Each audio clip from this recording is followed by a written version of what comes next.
Church bells rang out across Norway on Thursday, marking 10 years since the country's worst-ever peacetime slaughter as leaders urged their country to fight the extremism that was behind the attack.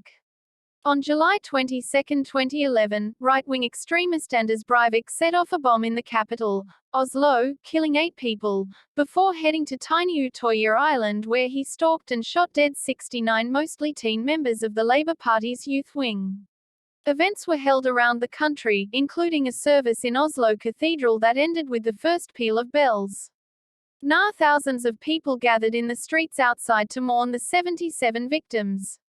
Arriving on crutches, 84-year-old King Harald took his seat for the service beside Queen Sonja at the front of Oslo Cathedral as the country observed a minute's silence. Speaking in front of 77 roses arranged into the shape of a heart, Jens Stoltenberg, Norway's prime minister at the time of the attacks in 2011, told the congregation that, 10 years ago we met hatred with love, but the hatred is still there. The perpetrator was a right-wing extremist. He misused Christian symbols. He grew up in our streets, belonged to the same religion and had the same skin color as the majority in this country. He was one of us, Stoltenberg said. But he is not one of us, who respects democracy. He is one of those who believe they have the right to kill for their political objectives. Around the country, people listened as emotional survivors read aloud the names of the victims at a televised memorial event. Some parents of the victims reflected on the way the country coped with the slaughter, and said that time does not heal all wounds.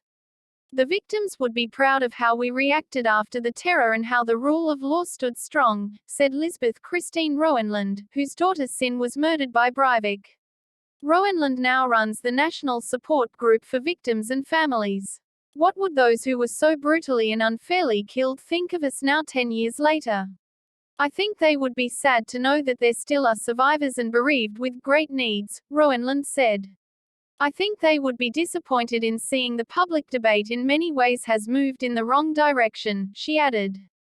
I also think they would be proud of us. Proud of how we reacted in the days after the terrorist attack and how our state under the rule of law firmly stood its ground in the face of brutality. Astrid Holm, a survivor from Utøya who now leads the AUF, the youth wing of the centre-left Labour Party, said, "We have not stopped the hatred," and urged Norway to continue facing up to the racism in the country. It is so brutal that it can be difficult to fathom, Holm said. But it's our responsibility to do so. Because 10 years on, we must speak the truth. We haven't stopped the hatred. Far-right extremism is still alive. The terrorist was one of us. She was speaking to a group of mourners, including Crown Prince Haakon, Prime Minister Erna Solberg, survivors and families of the victims.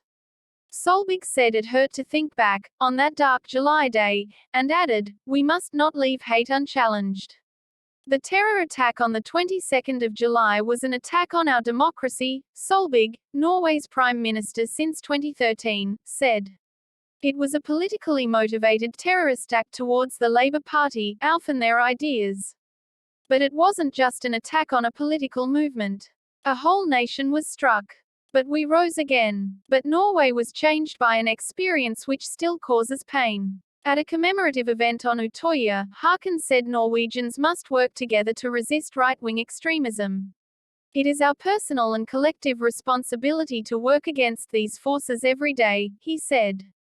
Small boats peppered the water around the island, a reminder of attempts by many local residents to rescue people 10 years ago while Breivik fired into the water to